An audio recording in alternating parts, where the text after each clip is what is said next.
So you're here because you've been going through a breakup and that sucks, but I'm here to tell you the good news, and that is that you've been through worse. You're going to get through this, you're going to be just fine, and you're here watching this video, so I'm going to tell you how to do that. I'm going to tell you how to get through those bad times. So before we do get into the video, I just want to say hello. Welcome back to the channel if you've been here before. I haven't posted in so long, and by the title you can sort of kind of tell why I haven't been on my channel. I've been going through some stuff. My life is very 360, but it's a whole discussion for another day. We're not here to talk about me, we're here to talk about you. I have been going through a breakup, and this is why I'm thinking, like, I am just so qualified on this topic now. And if I had a video like this when I was going through it, I would have really appreciated that, to be honest. I had been in that relationship for 5 years, so I hadn't been through a breakup for a long time, and I just didn't know, how do I deal with this? I've done it before and I know I got through it, but I don't know how. I didn't know where to start. So I'm gonna break down the ways to get through a breakup. I'm gonna break it down into 3 simple steps just to make it all a bit more easier and a bit conducive for you, because we don't want to overcomplicate things. Like, why make it difficult? Just need some 3 simple steps. Bam, bam, bam. Let's go. First part is all about just going through the pain, feeling that pain, accepting your feelings and how you're feeling, and just literally going through it and not trying to fight those feelings. Now, in this time, just make sure you surround yourself with good people. So friends, family, anyone that can be there to support you, listen to you. I would say, personally, when I'm going through something, I love to just isolate myself and sit out, push people away. Fine, do that to a certain extent, but you need time where you actually do talk to people as well, because, girl, if you're going through something and you're not opening up and talking to people, then it can get you into a really, really dark space. So you'll be amazed, even if you don't feel like talking to someone, you'll be amazed just how much talking to someone actually can help if you have the right people and what's the right support system around you. But yeah, definitely for the first week or two, it's maybe fine if you don't want to talk about things, it's a bit raw, but then after that, I would say maybe try and open up. If you feel ready to open up before, go for it. Like, sometimes we go through problems in life and we just can't stop talking to people about it. I think that's great as well, because there's nothing better than being surrounded by those wonderful people. And in this time as well, make sure you're doing things that you love. So if your whole normal daily routine is messed up, don't worry about it, don't stress about it if you're not doing those things. But if there are things that you want to do, things that make you feel good, make you feel happy, make sure you're doing those things. Or if you want to just sit in front of the TV, binge on food, for a few days, a couple of weeks, I think it's fine, because sometimes you just need to sit, cry it out, eat it out, whatever it is. It's good and healthy. As if it's how you process your emotions, I think that's fine. I definitely did that as well, but I probably did it for way too long. That section is just a very, very brief section, because I think it should only be for the first couple of weeks where you're hibernating or just trying to get through life and doing the bare minimum. Remember, time heals, and you're not gonna feel as low as that. And remember that once those first couple of weeks are gone, personally I think 2 to 3 weeks, you're through the worst of the storm, and you can start to think about implementing step 2. Step 2 is all about picking up, and I've said it's picking up because you're trying to put the pieces of your life back together again. You've lost something, or something's ended. It's not, I don't think I would consider it to be a loss, because everything happens for a reason. Something's come out of your life, and now you're going to pick your life up and live it in a different way. So we're going to put all the little pieces of the puzzle together. For me, it was deleting all memories and all traces of my ex. So first things first, okay, let's just talk about this briefly. Some people are still in contact with their ex after. Personally, yeah, we were in contact for a little while. We would meet up, try and have a friendship. It didn't work, and I don't know if it can work. Maybe there's some situations where you can. I really, really thought in this situation we could still be friends, but it didn't work. So I don't know about that. But if you're, each your own. If you do want to stay in contact with your ex, fine. I don't know if these next few steps will apply to you. But in the stage 2, which I think is at 2 weeks at the most, I think, do it quicker if you need to. Delete every single trace of your ex. So you need to just get rid of them from social media. And for me, I even went that step further. I deleted pretty much all of their friends, which I had met as well, because I didn't want to see anything to do with them ever. I deleted them all off of social media. There's only a couple of people which I was sort of close with that I kept. Get rid of all the photos, memories. In terms of photos, I hate getting rid of photos because I feel like it was a part of my life. I was happy at the time. If you're going through the same thing, you feel like you don't want to fully delete them things, put the photos somewhere. So I had an app where I can just lock photos away. I don't ever go and look at it. I don't want to look at it, but if I feel like I need to, I can. I think that could be dangerous if you don't have any willpower, because you're going to go back, you're going to look at the photos, and then you're going to make yourself upset, which is the whole reason they're not in your camera roll anyway. If you feel like you can go to the photos and look without becoming upset, and just looking purely for the good memories and times in your life, then put them in the app, fine. Otherwise, just get rid of them completely. Or alternatively, if you feel like in the future you'll be okay to look at them and you do really want to keep them, maybe just send them all to someone trusted, like friend, family. Let them take the photos for some time, and then when you're ready, take them back, or create like a email and forget the password on purpose. Just put a random password that you're not going to remember, so you can forget it and then have to reset it at a later time. Something like that. Anything just so you can get the photos out of your face until you feel like you're on to, stage 3 or beyond that, when you feel like you're really over this whole breakup and you feel like you can look at it and be okay with it. Also, in stage 2, what I recommend is that you keep busy. Keep yourself doing things, because I think sometimes we can sit around, overthink too much, and I think it's very good to feel how you're feeling and embrace your feelings, but we've done that in stage 1. There's only so much time you need to sit around and be upset and be down. Keep yourself busy, keep yourself doing those things that you would normally do, find yourself some hobbies. And also, I just want to say in this part of this as well, in this time, is just be patient and be kind to yourself, because honestly, like, you think when we're going through these negative things, sometimes, especially myself, I'm like, oh my God, like, what am I doing? Why am I so miserable? And why am I not over it yet? Why am I still crying about it? Why am I upset about it?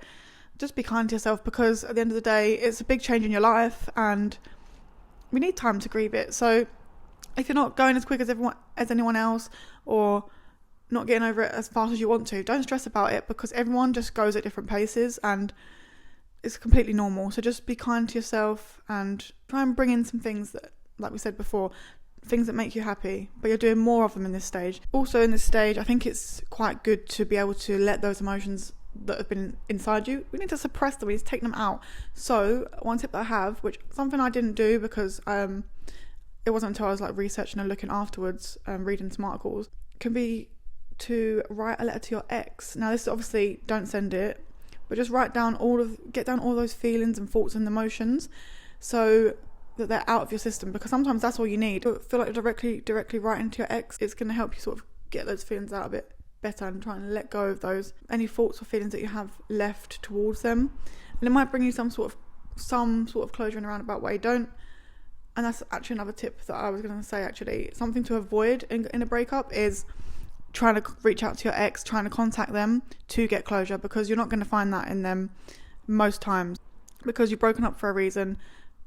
A lot of the time when you break up, it's because you haven't come to some sort of agreement or some sort of conclusion on something. So bring things up again in the past, it's not necessary. You've broken up, leave it there. You don't need to go back. And sometimes I feel like we go back to our exes for closure, just to have an excuse to talk to them. We don't want to do that. We don't want to be doing that. I'm not going to be chasing them around like that. So let's just leave it, park it, and if we do feel like we need closure and we need to say something to our ex, we're going to write it down, and then we're just going to throw it away or keep it back buried for maybe another time. You're going to come back and read that and you're going to be like, wow, I have come such a long way from where I was. So I think it's always a good idea to do that. Overall, stage 2 is just about sort of coming out of the little slump that you've had and trying to build your life together a bit better, try and find pieces of this new self and let go of your old self. You're somewhere in between. But now, once you've come in, we're going to come out of that in-between stage and we're going to go to stage 3, which I think is the best stage. You're just like a butterfly, you're ready to fly away. I don't know who I am. I'm talking like I was going to say Mystic Meg, but Mystic Meg predicts the future. That's not me. I'm talking like I am a therapist or something. But so in stage 3, we're gonna focus on ourselves. We're going to be doing self-care. You can do a bit of this in stage 2 if you want to as well. It can be like a little part of your hobby. Self-care, we're going to be regularly grooming ourselves, taking care of ourselves. We're going to be doing face masks, exercising, eating good. We're going to be doing all that stuff. It also, in this area, we're like to focusing on yourself. I think therapy can be a good idea. When I broke up with my ex, I really thought I wanted to do therapy. It's just that I looked at it and realised it was quite expensive. So I just put a park on that for now. But I've been my own therapist. It's going so well. No, it's not really. No, it's going okay. It's going okay. In all seriousness, I've been reading a lot of self-help books, which again is something I can recommend to you. Two of the books I recommend are, I have to put them on the screen. La La La, Let Me Explain. That book, Block, Delete, whatever it's called, Move On, I think it's called. And then Men Love Bitches as well. I've read both of those books. Men Love Bitches, I think some of it is a bit like, actually it's actually more about attracting a new man. If you're not really in that stage, or you're not even looking to attract a man, then maybe that book's not necessary for you.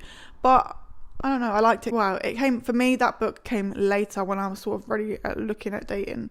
Again, that's a whole nother thing. But yeah, make sure you're staying active, doing skincare, and in this time, again, we're going to be finding ourselves. I mean, I've actually said it in every part. It's important to do the things that make you happy. So here, this side in stage 3, finding yourself, is finding out the things that you used to do before you were in that relationship that you like to do, or finding out the new things that you like to do. What do you like to do with your spare time? What are you going to do with that time? We're not just going to be sitting around scrolling on our phones, being unproductive. That's fine for some time, but I don't think it's really going to bring us any inner happiness or inner joy, and not really good for our mental, because obviously thinking about our mental health is important after a breakup, because obviously we're going to be down, so we need to be doing things that are going to like boost us up. So whether that be going to the gym, going for walks, reading, listening to music, listening to podcasts, creating things digitally, drawing, painting, dancing, shopping, seeing friends, going out for dinners, there's so many things we can be doing. Learn a new hobby, like cooking, go to cooking classes.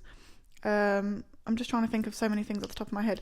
Anything, learning a language. I'm just trying to think of things that people have told me they're doing. Anything at all is better than sitting around doing nothing. And of course, I sit around and do nothing quite a lot. I scroll on my phone, I scroll on YouTube, I scroll on TikTok. Whatever I do that time, I have that time, but I also am doing other things. So I'm reading, I'm going to the gym, I'm trying to progress myself to be a better version of myself. And it's what I always believe in, and it keeps me busy, keeps me happy, and actually improves my mental health. So I think doing that kind of thing is very important.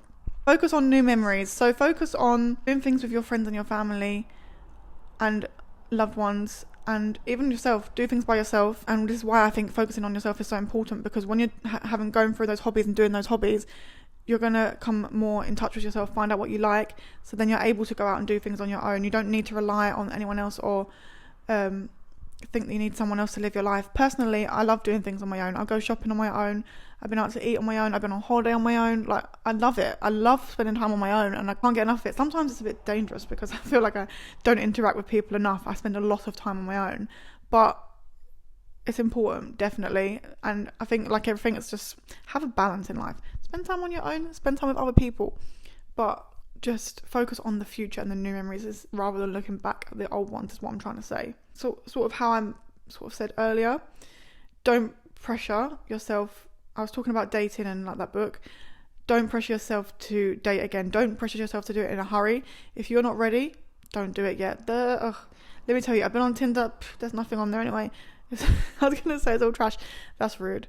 Because I was on there, so maybe I was the trash too. Yeah, it's not the best on there, to be honest. And if you're not ready yet, oh god, it can crush your self-esteem. It can, like, I've met some weird people on there, and I've met like a lot of people just want to have like quick hookups. That's fine. If you're ready to do that and you want to do that and you really feel ready to do that, feel free. It took me like a few months, like 4 to 5 months. I know it doesn't sound like a lot, but when you're going through every single day and not talking with anyone apart from like your friends, it's nice to have that sort of flirty banter or that conversation. It's nice to have that. So just whenever you're ready. I don't think it's ever too soon unless you're really just doing it for a rebound or because you're lonely and you feel like you need to talk to someone or you need to be with someone. if you've gone through the stages and you've found yourself first and you're understanding yourself and what you want and what you need, I think it's fine. Just go for it when you're ready. Don't let anyone else pressure you into it, and don't let anyone else tell you that it's too soon and you shouldn't be moving on. Oh, are you sure you're ready? If you're ready, you're ready. And there you go. I've broken it down into 3 simple steps. We're going to cry and be upset about it for a short time, no longer than 2 weeks, please. I think we can even get through this stage in 1 week if we're sort of semi-detached, depending on the situation of the breakup. Second section, we're going to try and start picking our life up, organising things, making sure they're not around us directly anymore. We're not going to be in contact with them. We're going to cut all ties, and we're going to start to sort of slowly pick up and do things we want to do for ourselves and enjoy ourselves. And then we're going to go for the whole way in stage 3 and just go for it. Find ourselves, journal, therapy, keep busy, self-care, all of that sort of stuff, so that we're ready to just be the best version of ourselves. That's my goal in my life, is to just be the best version of myself and be the best person I can be, because going through a breakup can be hard. It's like you've lost, I don't want to, if you're still in that stage 1, this may not be the best part to listen to, but if you really feel like you've lost someone so important to you, and just in the space where you're lost and you're down and you don't know what you're doing. Honestly, I think I've been there as well. Life just flips upside down and you feel like it's never ever going to get any better, and you feel like you're never ever going to be able to be happy again. But trust me, you can. Like, I was miserable and I was crying every day over the summer last year, and even probably a little bit after that. Not crying so much, I was sort of over it by the time it come to actually breaking up, because I knew it was coming. But the aftermath of that was like how to deal with that, and the changes in your life is just, it's crazy. Take it one day at a time. Don't pressure yourself to be okay. Don't pressure yourself to feel like you're over it. If you need that extra time to sort of cry and be upset, do so. Maybe just try and implement small things. If you need to spend nearly all of your day sitting and crying for longer than needed, do that. Don't feel guilty about it. Just try and slowly implement small steps. Just put little things into your day so you can slowly change and slowly build up in what you're doing, so you can get back to normal. Thank you for watching. I mean, I hope this video has helped someone. Like I said, I really could have just done with this video. I was going through it, to be honest, because yeah, it's just, you're mind boggled. You don't know where to start. You don't know what to do. You don't know what's normal, and you don't know sort of where to go from where you are. It's just literally like, whoa, what's going on? And sometimes you just have to take a step back and realise that you are okay. You're fine, you're living, you're breathing, and life is just going to carry on, and it's actually got the potential to be better than you ever knew.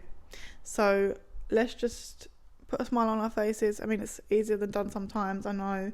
Let's just fake it till you make it. Don't suppress those emotions. Make sure you're talking to someone.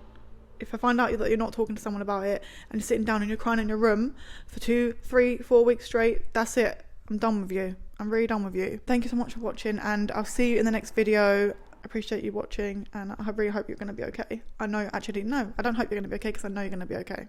Right. Peace.